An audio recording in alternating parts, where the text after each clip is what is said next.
The instruction asks you to draw a plant showing the stem, leaf, root, and the flower. Alright, you could put a flower at the top. Easily draw a flower. Shouldn't be so hard. Then you're going to draw the stem, and you could put leaves on it. Don't have to draw it perfect.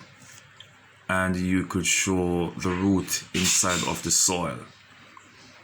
There are two types of root system. There's a tap root and there is a fibrous root. This more look like a fibrous root. All right. And if you want to spend some time enjoying yourself, you could also color this. You could add some colors to it if you have the resources to do so. You could put some color on your leaf. Right? You could put some nice colors here on that if you have the resources to do so. Not saying that you have to do so. Okay?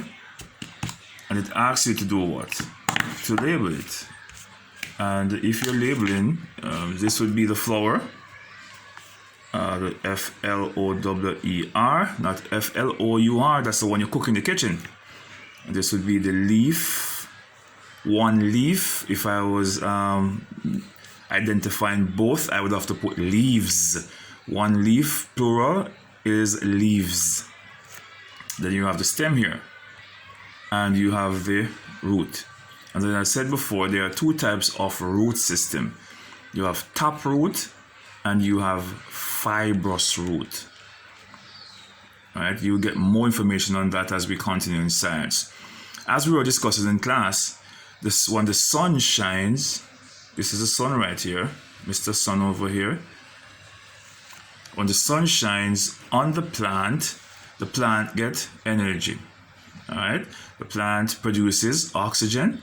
The plant takes in carbon dioxide. You remember that we did in class. The water travels through the root, goes up to the stem, and goes to the leaves. All right. Remember that information which you were given.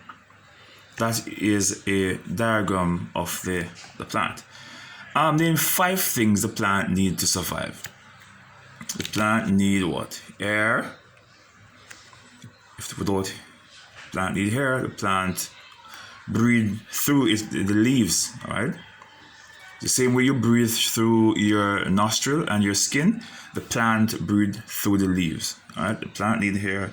The plant need water. The same way you need water to go through your mouth, the plant need water to go through its root.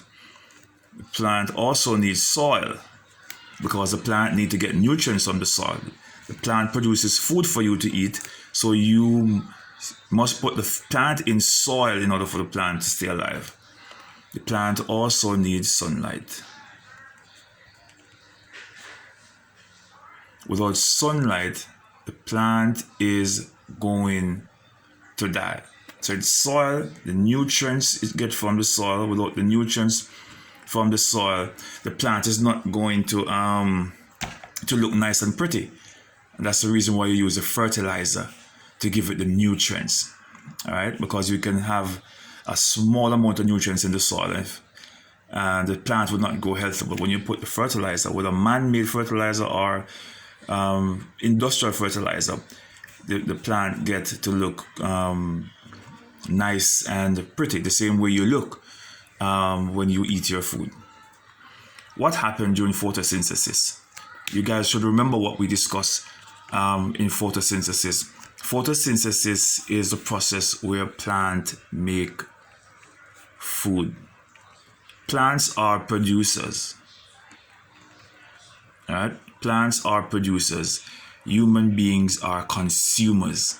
The goats are consumers. The dogs are consumers. All right? Animals are consumers. The plant is a producer. It produces its own food through the process called photosynthesis. And that's the process which we want to look at.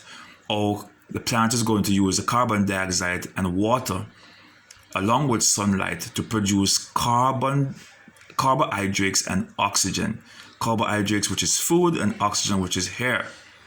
All right, that's what is done through the process of photosynthesis. I hope you remember all of that.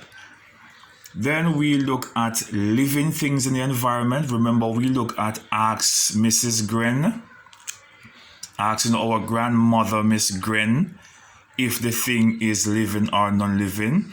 The M is for what? Movement. If it moves, that means it is alive. If it respire, it is alive. If it is sensitive, it is alive. Are you sensitive? When someone touches you, do you feel it? You are alive. If it grows, it is alive. Can the stone grow? Well, people argue that if it continues to have broken down debris put on top of it, then it will grow over a period of time. But the stone don't really grow. All right, living things alone grow. If it reproduce, if it can produce many more of its kind, it is, in fact, a living thing. And if it excrete,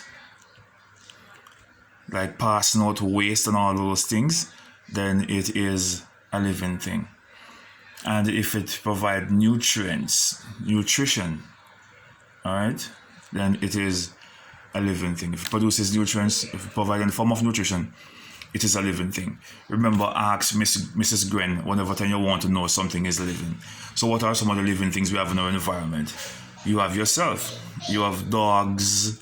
You have, we could just say animal, really. You have plants. What else you have in your environment that grow? How many things were you able to find? So you have animals, humans. So dog, we could put man. You have the plant, which is alive. You have worms that are alive. What else? You have butterfly. You could look for things in the environment which you could say are alive. All right? Whether plants or animals, you could say that they're alive. And you have non-living things. The car. The car moves, yes, but it doesn't respire. The car doesn't grow. You have stones. What else do you have? You have books, you have houses. What else do you have? You have even your pencil in your hand is a non-living thing. The pencil is not able to move by itself. It's not able to breathe. It's not able to provide any form of nutrition. All right. So those are some of the things you could write for non-living things in your environment. You could look around your house to find things that are living and non-living.